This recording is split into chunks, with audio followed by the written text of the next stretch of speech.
¿Quién en su sano juicio decide zarpar hacia lo desconocido en un mar que puede tragarse montañas solo para atacar un monasterio? Los vikingos, claro. Hombres y mujeres que convirtieron la incertidumbre en costumbre y el peligro en rutina. Mientras medio mundo medieval aún creía que el océano se terminaba en un abismo donde los barcos caían al vacío, ellos decidieron comprobarlo, no por curiosidad científica, sino por hambre, por ambición, por pura testarudez nórdica. Durante siglos, su nombre fue sinónimo de pesadilla. Los monjes lo describían como demonios rubios surgidos del mar, una especie de plaga humana que caía del cielo sin aviso. Y, de hecho, lo parecían. Rápidos, silenciosos, implacables. Pero detrás del mito había una realidad más incómoda. Escandinavia era una trampa helada donde sobrevivir requería algo más que fe. El frío no perdona, la tierra da poco y el hambre no espera. En esas condiciones, la violencia no es una opción moral, es un plan de vida. Cuando tu aldea tiene más bocas que trigo, mirar hacia el horizonte no es valentía, es lógica. Así empezó el rugido del norte, no con discursos ni profecías, sino con el sonido de los remos golpeando el agua helada, un rugido que pronto cruzaría mares, incendiaría costas y reescribiría la historia de Europa. Porque los vikingos no eran simples saqueadores, eran exploradores, ingenieros, comerciantes y sobre todo, estrategas. Cada incursión era una inversión, cada combate una oportunidad. Su fuerza no solo estaba en la espada, sino en su manera de entender el mundo, una mezcla letal de pragmatismo, orgullo y fe en la gloria. Y sí, se ganaron su reputación a pulso, pero también su lugar en la historia, porque nadie, absolutamente nadie, desafió tanto los límites del miedo y la razón. Y así, entre el hielo y el hierro, comenzó la historia de un pueblo que transformó el caos en cultura, un pueblo que miró al abismo y decidió conquistarlo. Pero, ¿cómo se forja una cultura que encuentra belleza en la muerte? Hijos del hielo y del hierro. Escandinavia, siglo VIII, una tierra de montañas cubiertas de nieve, fiordos profundos y noches que duran medio año.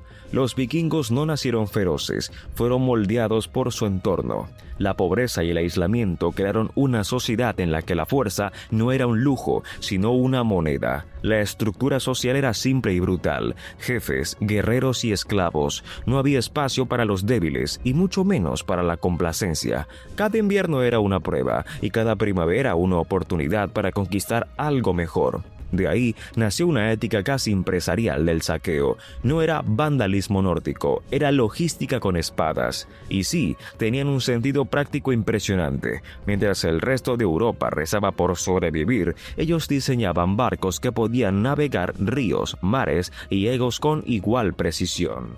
Porque para conquistar el mundo, primero había que aprender a domar el mar. El precio del mar. El barco vikingo fue su arma secreta, una mezcla de ingeniería y audacia que redefinió la guerra medieval. Ligero, rápido y un calado tan bajo que podía remontar ríos enteros. Eso significaba una cosa: el enemigo nunca sabía de dónde vendrían.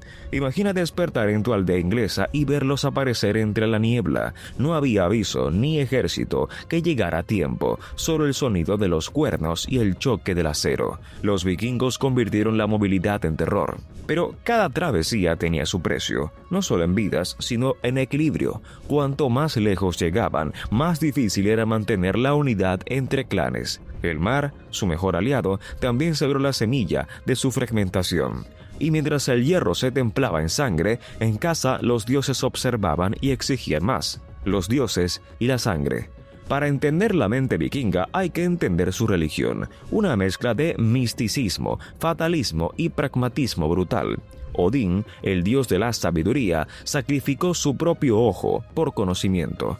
Thor protegía con fuerza, no con misericordia, y el Valhalla no era un cielo pacífico, sino un eterno campo de batalla para quienes morían peleando.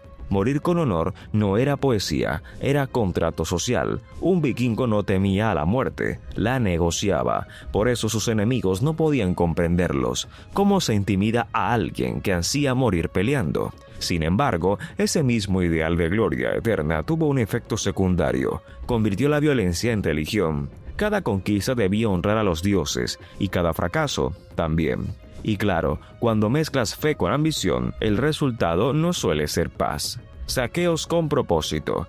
El primer ataque vikingo documentado fue en Lindisfarne, año 793, un monasterio en el norte de Inglaterra. Los monjes no tenían idea de que estaban presenciando el comienzo de una era. Los cronistas hablaron de castigo divino, los vikingos hablaron de oportunidad, pero no todo era caos. Los saqueos seguían patrones precisos. Primero la costa, luego los ríos, después las rutas comerciales. Lo que empezó como robo se convirtió en una estrategia económica. Oro, esclavos, ganado, tierras. El botín era combustible para un sistema social que recompensaba el riesgo.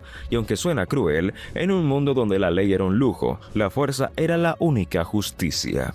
A mitad del siglo IX, los vikingos ya habían aprendido que la guerra podía ser rentable. Y hablando de rentabilidad, si te gustan estas historias donde la historia y la ironía se mezclan, suscríbete al canal. Prometo que los próximos saqueos serán solo intelectuales. Pero claro, incluso entre saqueadores, siempre hay alguien que quiere el trono. Y sí, ya lo sé, estás aquí, escuchando sobre saqueos, dioses y estrategias como si fuera una clase de historia dada por Loki. Pero si has llegado hasta este punto, probablemente te guste entender el porqué detrás de la violencia, el poder y las decisiones que cambiaron el mundo.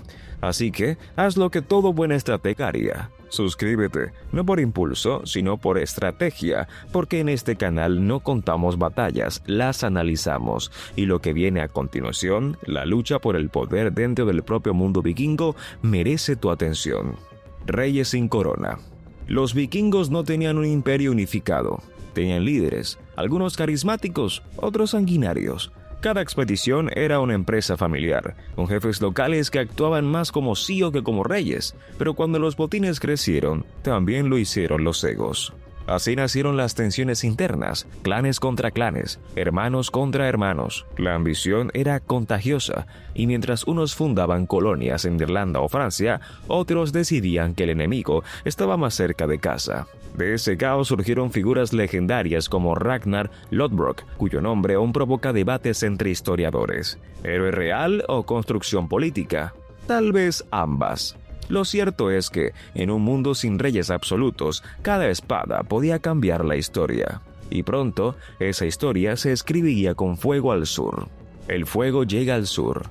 En el siglo IX, marcó el momento en que los vikingos dejaron de ser una amenaza local para convertirse en una fuerza continental. Atacaron París, Sevilla, Lisboa y hasta Constantinopla. El Mediterráneo, antaño en un mar romano, se vio obligado a aprender el nombre de los hombres del norte. Los reinos cristianos intentaron resistir, pero enfrentarse a los vikingos era como pelear con el viento, impredecibles, rápidos, despiadados. La iglesia los llamó enemigos de Dios. Ellos simplemente respondieron saqueando más iglesias. Pero cada conquista traía un dilema. Cuanto más poder acumulaban, más difícil era mantener la esencia que los había hecho imparables. El pragmatismo comenzó a reemplazar el fervor. Algunos vikingos se asentaron, comerciaron y se casaron, y poco a poco se civilizaron. Y ya sabes lo que pasa cuando un depredador deja de cazar. La era de los grandes nombres. Toda civilización tiene su panteón de figuras icónicas. Los vikingos tuvieron a Ragnar, Lagertha, Erik el Rojo y Leif Erikson. Entre la leyenda y la realidad, sus historias fueron manuales de poder. Ragnar, el estratega que convirtió el miedo en marca personal, Lagertha, la escudera que desafió el rol femenino 1000 años antes de que fuera moda, y Leif, el explorador que llegó a América siglos antes que Colón.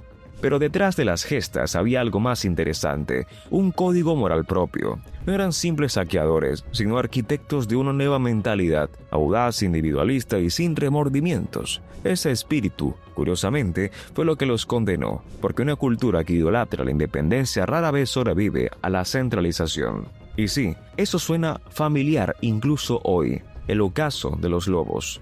A finales del siglo X, los lobos del norte comenzaron a caer. El comercio reemplazó al saqueo. El cristianismo al martillo de Thor. Los hijos de Odín se convirtieron en súbditos de reyes cristianos. No fue una derrota militar, sino cultural. Las alianzas con Europa, las conversaciones y los matrimonios políticos diluyeron su identidad.